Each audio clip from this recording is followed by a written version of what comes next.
Bueno, ahora entonces vamos a hablar de lo que son los sistemas de refrigeración en los transformadores. Aunque en el video 1 hablamos un poco o mostramos una imagen con un transformador de tipo seco, ahí se debe entender que pues, la refrigeración se da a través de la resina que se utiliza y el otro medio refrigerante es el aire. Aquí nos vamos a concentrar un poco más en los transformadores que utilizan como medio de refrigeración algún líquido. Básicamente pues ese líquido son aceites, y el aceite en estos transformadores tiene dos funciones específicas. La primera función que va a cumplir el aceite es la de ser un refrigerante, es decir, que va a ayudar a disipar el calor. Y la otra función que cumple el aceite es un medio aislante y va a evitar que por efectos de ruptura de algún aislamiento la corriente pueda llegar de un bobinado al otro. Esas son las dos funciones básicas entonces. Y como les decía hace un rato, los sistemas de refrigeración que utilizan aceite son para transformadores de gran potencia.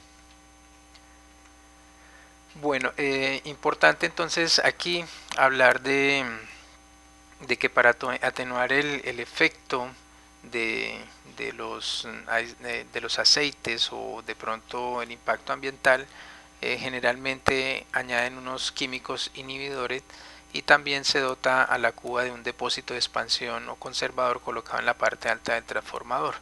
Esto pues porque el calor hace que el aceite de alguna manera se evapore y pues ustedes saben que esos gases pueden ocasionar efectos contrarios en las personas o efectos no esperados en las personas y también en el medio ambiente.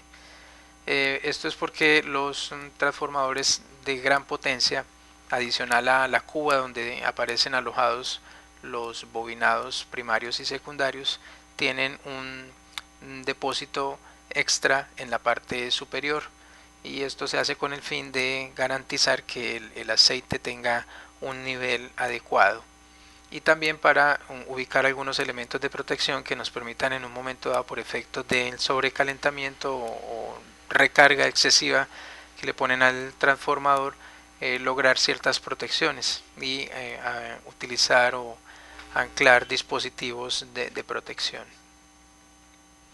Aquí vemos entonces una imagen para ejemplificar la parte que les estaba mencionando anteriormente. Entonces normalmente el aceite ocupa todo este espacio y en este rectángulo que vemos en la imagen, la parte posterior, es donde se encuentra una reserva de aceite. Entonces cuando el aceite que está aquí por efectos de la sobrecarga que tienen en ocasiones los transformadores empieza a recalentarse, se evapora y pues esos gases tienden a ir al exterior, pero estas máquinas de gran potencia tienen acomodados unos sistemas de protección que más adelante hablaremos de ellos. Entonces ese nivel de aceite tiende a disminuir y esta reserva lo que hace es que nos va a proporcionar el aceite necesario para conservar los niveles de aislamiento que requiere la máquina, teniendo en cuenta pues las normas que regulan este sector de la energía eléctrica.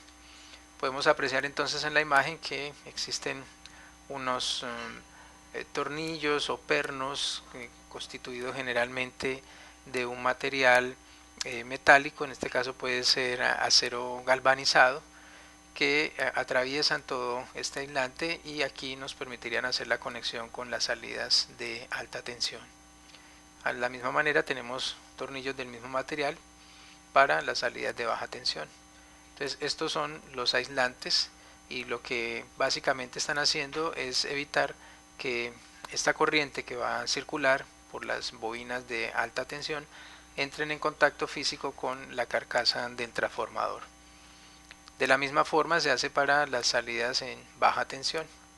Entonces tenemos nosotros nuestras pasatapas de baja tensión, conexión en baja tensión y conexión de alta tensión, y aquí estaría entonces el depósito, la reserva de aceite con un sistema de protección que lo explicaremos entonces más adelante. En cuanto a los sistemas de refrigeración, en este cuadro podemos ver en los tipos de refrigerantes como más utilizados. Entonces tenemos los hidrocarburos, es decir, hidrocarburos puros, que son aceites para transformadores, estos piralenos que ya están en desuso, aceite de silicio y el mismo aire.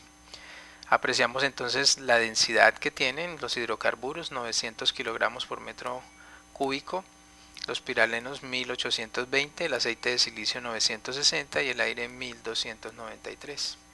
En cuanto a la conductividad térmica, entonces tenemos 0.16, estos serían vatios por metro en grados centígrados, 0.01 para los piralenos, 0.15 para el aceite de silicio y 0.024 para el aire. Importante ver acá la rigidez dieléctrica. Entonces vemos que los hidrocarburos tienen 200 kilovoltios por centímetro, los piralenos 290 kilovoltios por centímetro, el aceite de silicio de 200 a 300 kilovoltios por centímetro y el aire 32 kilovoltios. Esta es una buena medida para entender la cantidad de tensión que necesitamos por cada centímetro para hacer que ese elemento se vuelva conductivo. Lo que sucede, por ejemplo, cuando cae un rayo. Entre el cielo y la tierra existe un aislamiento que es el aire, pero cuando la tensión es muy alta, la carga, la diferencia de potencial que se crea entre las nubes y la tierra es muy alta, pues hacemos que ese fenómeno de las tormentas eléctricas o de los rayos hacen que el aire se vuelva un conductor. Por tanto, ya podríamos hacernos una idea de más o menos qué cantidad de voltaje tiene un rayo. Los transformadores de distribución de menos de 200 kVA están normalmente sumergidos en aceite dentro de una cuba principal de acero. Este aceite pues transmite el calor a la cuba, donde se dispersa por convección y por radiación al aire exterior. A medida que la potencia asignada va siendo mayor, se van añadiendo radiadores, inclusive algunos tienen ventiladores, todo esto con el objetivo de evitar que el transformador llegue a recalentarse. Por eso es muy importante que el técnico que le hace mantenimiento esté tomando pruebas periódicas del aceite para determinar su rigidez dieléctrica y analizar características de humedad, de viscosidad, de densidad, y que se pueda contar entonces con un elemento que esté cumpliendo con su función. Bueno, dentro de la refrigeración entonces existen unas normas internacionales, las normas CEI, Comisión Electrotécnica Internacional, y nos dice entonces que los sistemas de refrigeración generalmente los identificamos por 4 letras. Las dos primeras se refieren al tipo de refrigerante en contacto con los arrollamientos y a la naturaleza de su circulación, y las otras dos se refieren al refrigerante en contacto. Entonces tenemos aceite mineral, la letra O, para el piraleno la N, para la G para el gas, la W para el agua, la A para el aire y la S para los sólidos. Y ya en cuanto a la naturaleza de la circulación tenemos natural, símbolo N, y forzada F. Un ejemplo, como el que tenemos acá, nos dice un transformador en baño de aceite con circulación natural por convección que a su vez está refrigerado por aire con movimiento natural, se designará por las letras O, N, A, N. Entonces recordemos, las dos primeras se refieren al tipo de refrigerante en contacto con los arrollamientos y a la naturaleza de su circulación. Entonces si nos dice que es O, quiere decir que es aceite mineral. Y la N que le sigue, entonces quiere decir que ese aceite al interior del transformador circula de manera natural.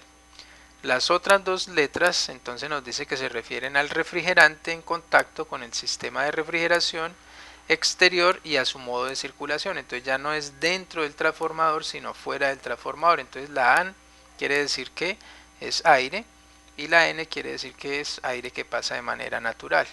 Entonces si vemos acá en este transformador tiene unas aletas, por tanto su refrigeración externa se va a hacer a través de aire, que es el que circula aquí por fuera del transformador, y ese aire va a circular de manera natural. Si utilizáramos ventiladores que se acoplan en algunos transformadores, entonces ya no sería de manera natural sino de manera forzada. Bien, en el próximo video entonces vamos a hablar de los aisladores pasantes de salida.